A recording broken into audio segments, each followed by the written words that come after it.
Archangel Phanuel. The flaw in most man-made religions is that they adopted and submitted to the Roman Catholic Church's tainted ideology. As a result, today, most churches only teach and preach the Catholic Church's way instead of Yahweh's. This is a terrible mistake and miscarriage of spiritual justice. This is called iconoclasm, for they have destroyed holy religious doctrines. The Vatican and Roman Catholic Church whitewashed everything about the original scriptures. They painted over the images of the original chosen people and changed the images to make all of them look like them. 1 Maccabees 3:48, and laid open the book of the law, wherein the heathen had sought to paint the likeness of their images. They have been the masters of ignorance, and when you live in ignorance, there is no pain. The pain only comes in awakening and realizing everything you thought you knew and learned was a lie. The Roman Catholic Church stole everything and gaslighted the world with a whitewashed religion, and made a descendant of Cain seen as a world-saving godsend to atone for the sins of mankind. This is the sin of all sins. They have created many hardships that tear at man's heart and soul. The relentless unhappiness has been man's constant companion and will continue to be as long as they continue to be gaslighted in the world by the demonic. They continued to gaslight the world by controlling most theology schools. In order to become a minister these days, one must attend an accredited theology school. Nearly all of them are operated off the principle of iconoclasm, white supremacy. Teaching a white Jesus as the Son of God is promoting white supremacy. This is a lie and a sin. Graduates of these theology schools go back into their community churches spreading these learned lies to people as if it was the truth in the gospel. They don't question the learned principles. They just recall and recite what they have learned like mindless puppets.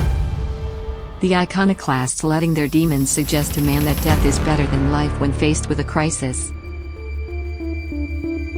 is the center of a demonic portal that causes many to contemplate suicide and opens the path to hell. They teach the masses to pray and forgive while the descendants of Cain kill and mangle, at the same time reaping more financial gain on earth and using that gain to commit sin and belittle the least fortunate.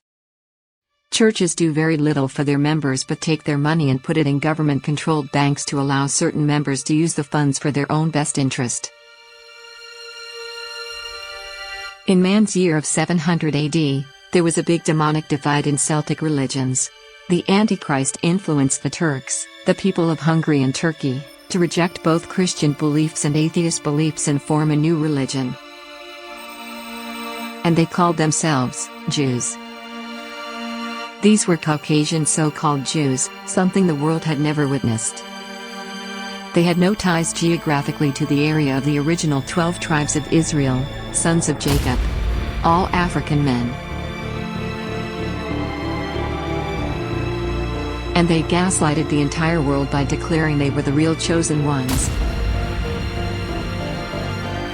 thus inventing a narrative of white supremacism based on the lie that they had the favor of Yahweh.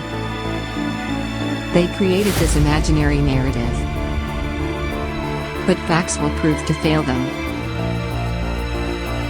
These descendants of Cain, whose whole mentality of killing and stealing were hidden in their religion as a reason to live, prosper and multiply as their God's chosen people. They have done it with a clear conscience. These are dangerous beings who lack critical thinking and empathy. Their agenda and purpose is truly demonic. And they are not Yahweh's chosen people. In the short sojourn that man has left to be on earth, Archangel Ariel cries for humans in the world, for they are not ready for the arrival of the Antichrist.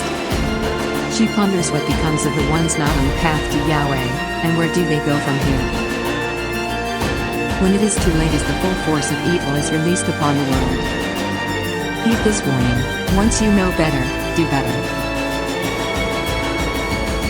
Seek Yahweh.